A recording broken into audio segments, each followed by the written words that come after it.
Welcome back into the One Winning Pod, Ravens History Corner. All right, so guys, we're hoping this week against the Denver Broncos, who are struggling mightily, that the Ravens will be able to rebound from a frustrating loss in Jacksonville. It was a game they had every opportunity to win. Of course, Jacksonville doesn't have the best record going into the year, but again, like we said, young team, upcoming talent. Still frustrating loss, though, especially when the Ravens had, yet again, a big win. A big lead, I should say, that should look like it would translate into a big win. But, second half of the season, things can still happen. Some issues that have shown up throughout the season that you think a team has figured out and solved and has answers for can still come up to bite you at times, and that certainly happened at other times in Ravens history when they've had good teams. But it's all about how you respond. It's all about how you respond, and the Ravens, we're going to see how they respond this coming Sunday, and in preparation for that, I wanted to look back 5 times in Ravens history, the 5 best response games, I should say, to adversity in the second half of the season. So we're going to start out with the 2003 season. 2003, the Ravens, obviously, they started out with rookie Kyle Bowler, and after his injury, tried Chris Redman as a starter. That was quickly dashed, experiment that was quickly dashed, and moved to Anthony Wright. And while he did lose his first start, he would lead and be a big part of a 3-game homestand where the Ravens would win 3 games in a row, overtime victory against Seattle, and then pretty big wins against San Francisco and Cincinnati, where the Ravens were able to win by double digits in both those games. But after that, they would travel to Oakland and had an uncharacteristic loss to a struggling Raiders team. And the Raiders were starting journeyman quarterback Rick Meyer, failed first-round pick, and just really not having much going on at that time in the franchise. It's a down year for the Raiders, but they were able to come out and just do enough to make sure the Ravens just non-competitive in this game. They would get up to a 17-6 lead by halftime. The Ravens would try and come back with a touchdown pass to Todd Heap in the third quarter, but that was just not enough. The Ravens would lose this game 20-12, and it was a loss that, had fans scratching their heads. Of course, there was the travel, but it's given what they had just done on the homestand, you would think they would be able to win that game. But the Ravens responded in a big way. After that game, they had to travel up to Cleveland to once again play the Cleveland Browns in 2003. And since it was 2003, Jamal Lewis just came out and rushed all over the Cleveland Browns defense for 205 yards and 2 touchdowns, including a 72-yard score.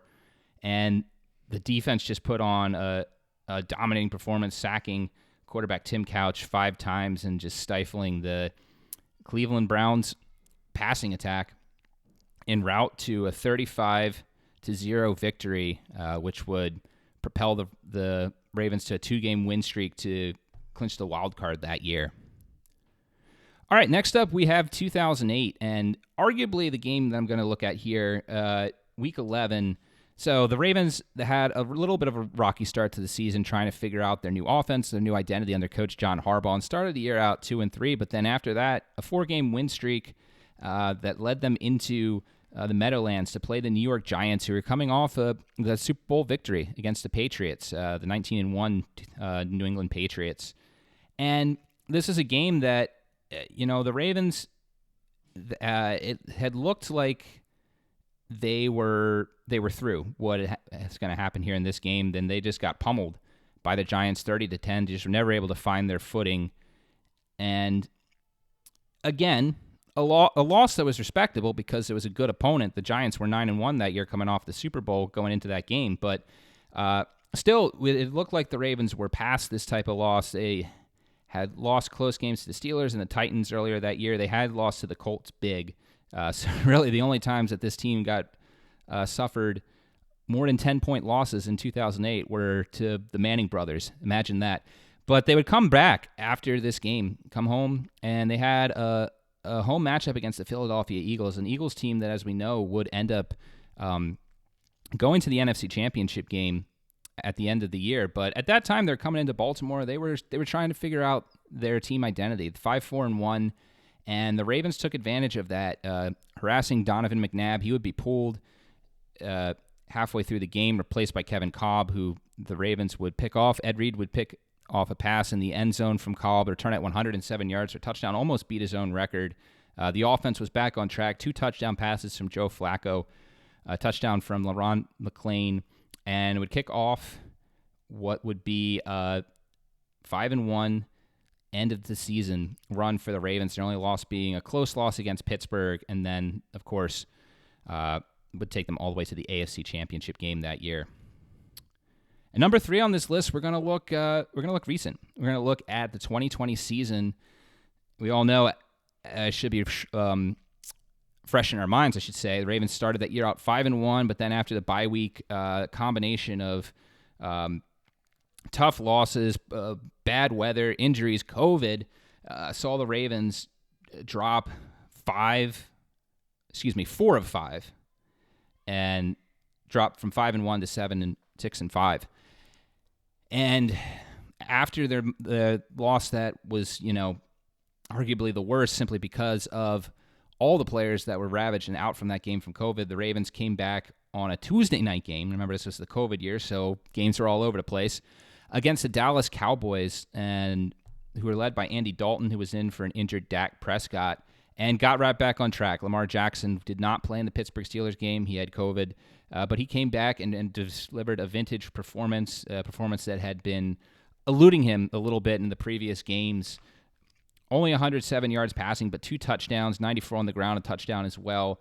101 yards from Gus Edwards, and just a not dominating, but a strong performance by the defense, enough for the Ravens to easily win this game, 34-17, and it would kick off a 5-game win streak that would again lead to a loss in the divisional round to the Buffalo Bills.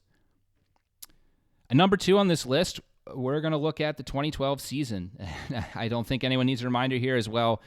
We know Week 14, that game against the team currently known as the Commanders, after which Ravens fired Cam Cameron and then implemented Jim Caldwell as the offensive coordinator. That first game would not go well. The Ravens would lose to the Broncos 34-17, but must-win situation. They got the New York Giants, who were again coming off a Super Bowl winning season against the Patriots, just like in 2008, but much different Giants team this time. And the Ravens were able to win this game with ease, 33-14.